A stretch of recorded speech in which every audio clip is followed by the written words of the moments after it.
The bill of sale claims Jeanie Buss is still going to control the Lakers. I don't think the rest of the league is buying that. Both USC and UCLA add to their defensive line for 2026. And speaking of USC, this time Eric Musselman forms something that actually looks like a basketball team. Good morning. I'm James. And this is your daily dose of sports and snark for the greatest sports city in the world, Los Angeles. This is the Faithful Angelenos Morning Report. It is June 20th, 2025. Welcome back to the Sanctum Sanctorum of LA Sports. If you're wondering why I'm wearing this getup, it's because I was watching US soccer last night and the game put me to hell asleep. So be it. By the time you see this clip, I'm going to be on my way north for work. Totally sucks. But we're going to start off by talking about the glory of LA sports. And if you like being in the know about LA, click the like button. Clickety-clack the subscribe button. There's a notification bell. Hit that. It'll let you know when we drop new content. Sharing is caring. Let people know we exist. By all means, comment. Before we go through the news and notes, a very quick look at the scoreboard. Slime Diego 5, Dodgers 3. Let's all congratulate our snotty little brothers down south on avoiding getting swept. Well done, little bro. Well done. You're growing up right before our eyes. Never. Meanwhile, today, Washington's at the Dodgers at 7. Tunis is going to play LAFC in Nashville at 3 o'clock. It's the second game of group play in the FIFA Club World Cup.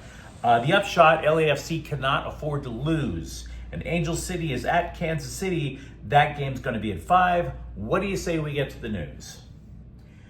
If you've been following the reports of a reported Lakers sale to Dodgers owner Mark Walter, inevitably, you're going to come across the line that says, Jeanie Buss will still control the team for the foreseeable future.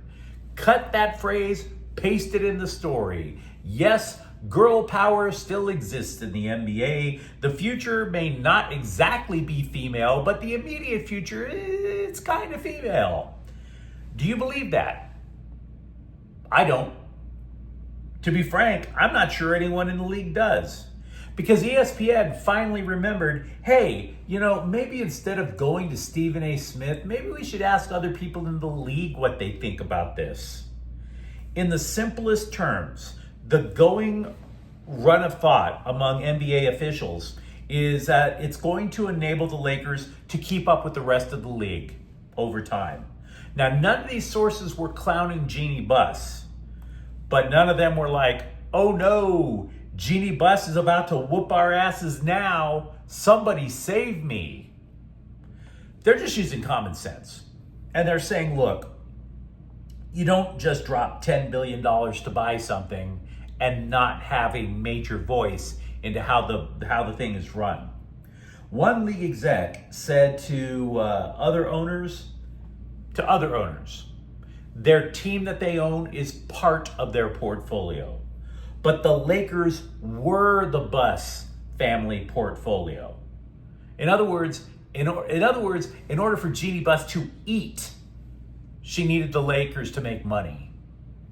Nobody else could say that. Steve Ballmer is set for the rest of his life, no matter what he does, thanks to helping and create Microsoft. Meanwhile, said another league source, quote, it will be interesting to see if the Lakers can become what everyone thinks they have been, which is this cash cow, spend money at all costs, do whatever it takes to win. The Yankees and Lakers have always been put in the same class, but it's not the same. I've never worked in baseball, but they're not the Yankees, unquote. Moreover, the Lakers have been able to stay afloat so far because of that massive cable TV deal that they have with Spectrum. But let's be honest. You might be asking yourself, does anybody even younger than 50 still have cable? Hasn't everybody cut the cord? Now, I have cable. I'm just not younger than 50. The Lakers were going to eventually need an influx of cash because Spectrum is never going to renew that deal, right? So in the immediate future, not the immediate, but the medium future, when that contract runs out, The Lakers are going to need money from Mark Walter. So, just to let you know, nobody is buying that Jeanie Buss is still running the Lakers. It's just a narrative. That's not trying to clown her. She did get the Lakers their 17th title. But the front office is going to change. You're probably looking at a figurehead owner in Jeanie Buss. Meanwhile, now that the initial shock of the sale is wearing off, Laker bloggers can get back to the business of spreading thick layers of turd disguised as hot trade rumors. Oh, they're hot. Hot and steamy, all right. Just like anything else you'd find in the back of a barn. The latest false rumor is from Silver Screen and Roll, claiming that the Lakers have made an offer for Utah center Walter Kessler. It's not true. It's not true. If it is true, there's zero sourcing involved. The source that this website quoted said, I think there has been an offer presented for Walter Kessler. There has been an offer, and maybe there's been an offer. Again, don't buy the rumor. Let me know, by the way, has the shock value of the Lakers purchase started to wear off on you a little bit? With clear eyes, what do you see for the team? Meanwhile, over at Heritage Hall, USC won a last-minute bidding NIL war for yet another defensive rusher in the nation's leading recruiting class for 2026. And Luke Wafel, the top-ranked player in New Jersey, gave his pledge Thursday afternoon. On3.com reported that the Trojans put in a last-minute bid that topped Ohio State, somewhere in the neighborhood of $2.2 million to $2.6 million. Scouts call Wafel, quote, the total package, a dominant defensive lineman with elite physical traits, a relentless work ethic, and the kind of quiet leadership that lifts an entire program, unquote. Now, if that doesn't get you excited enough if you're a USC fan, they added, quote, Luke controls the line of scrimmage, sheds blocks with ease, and brings the kind of power that wears opponents down over 4 quarters. He's not just big. He moves with fluidity and purpose, making him a nightmare matchup across the front, unquote. Now look, I'm at an age where I don't want time to move faster. With each passing day, I can feel the steady creep of impending death. But when I read news like that, I wish we could fast forward to 2026. By the way, he's the 30th pledge for USC football for that class of 2026. But don't go to sleep on UCLA football. The Bruins may not be making as big a headline as USC is, but they climbed to 12th in the national rankings, and then they added a big fish for their class in defensive lineman David Schwartzel of Seattle. He was ranked the second best player in Washington State. Many up there assumed he was just going to play for Washington. Totally didn't happen. Now, we've been talking about how the Bruins have been trying to close the gap with USC in high school recruiting.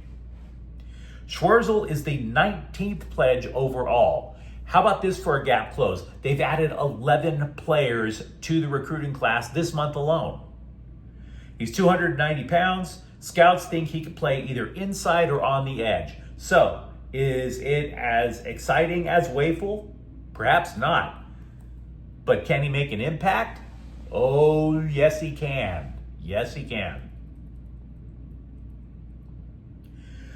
I want to congratulate USC basketball coach Eric Musselman for completing a roster without having to trash an Airbnb in the process. So maturity is a lovely thing. Glad you were able to do it, Coach. We are pulling for you. You might recall when he was a last-minute hire last year to replace Andy Enfield, the poor bastard had to build a roster from nothing in like 5 minutes. So he rents out a place with his assistant coaches, and in a couple of days, they signed 12 randos and left a pile of dirty drawers and pizza boxes behind. Crazy way to build a basketball team. Now, this time, a lot of players from USC did leave, but that was in February. So you're looking at 5 luxurious months to try to actually put together a real team. And the Trojans have finished. They've completed their roster by adding wing E.J. Neal, formerly of Sacramento State. He's a 13th scholarship player for USC. To be honest, don't expect this guy to be a game breaker. I'm not trying to clown him. He only averaged 8 points per game, and that's at Sacramento State. There is also a dozen newcomers to the Trojans roster. So if I were to sketch a starting lineup for you, and this is just a guess, by the way, I would think the Trojans would go with a 3-guard lineup.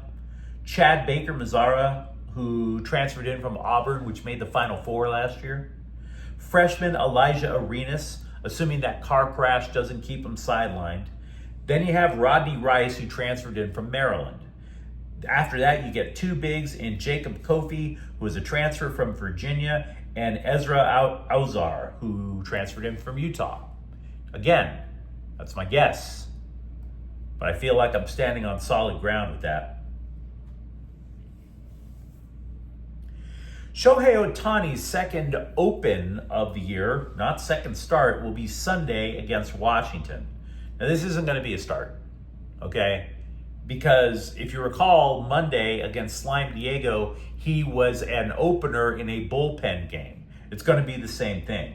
The plan is for him to pitch once a week, although Dave Roberts said even that's not etched in granite.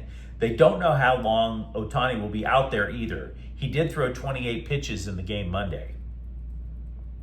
By the way, speaking of pitchers who made a return from having their elbows rebuilt from scratch, if you liked what you saw from Emmett Sheehan in his return from Tommy John surgery, make sure you let him know on social media when his flight lands in Oklahoma City and he can take his phone off of airplane mode. They demoted him. Pretty strong start, they demote him. Now, it's somewhat of a strategic move because in the beginning of next week, they're going to be in Colorado. So they're looking to get as much bullpen help as they can get. They summoned a reliever, Jack Little, from the Midwest Manure Pit. The newbie, by the way, pitched last night. Little is the 33rd Dodgers pitcher to participate in a game. 30 bleeping 3. And it's June. To make room for the new guy on the 40-man roster, that meant Tony Gonsolin got shifted to the 60-day injured list, which means he is sidelined until early August at the minimum. For years, I've been telling anybody that would listen that the Rams value the pass rush way, way more than they value the pass coverage. With the exception of the couple of years that Jalen Ramsey was in the fold. And even when Ramsey was a Ram, he didn't play a traditional spot in the defensive backfield. They'd sometimes put him at linebacker. They'd sometimes put him at defensive end. Because he was so good with the pass rush. He was so good in run support. And once Ramsey was gone, all you had to do was look at what was left in the defensive backfield and how the Rams continually rebuilt their team through the pass rush. Now, NFL analysts, years later, are only now starting to catch up with what this program has been saying. The lack of elite defensive backs isn't a bug in the system, it is the system. So saith Sports Illustrated's Albert Breer. He said the Rams' defensive backfield is like a speed bump more than a stop sign, by design. And how do we know that this approach works? Well, 5-time Pro Bowl offensive tackle Teron Armstead said one of the reasons that he retired was so that he wouldn't have to face Rams edge rusher Jared Verse anymore. Quote, "That young boy Jared Verse, I'm cool. I'm good. I never got to see that man again. He will be a defensive player of the year one day. Mark my words." But you let me know what you think in the comments thread. Talk to me now that the dust is starting to settle with the Lakers sale. Do you think Jeanie Buss still has a voice, or is she just a figurehead? And what do you believe the new ownership wants to do when they take over? For that matter, are you more optimistic about USC's football buildup and recruiting, Or are you starting to believe more in what UCLA is doing? And if you enjoyed the content, don't forget to subscribe to Faithful Angelenos. We're talking LA sports every single day here. Thank you for watching. I'm James. We'll be back tomorrow. Faithful Angelenos is a Kian Porta El Queso production. Take care.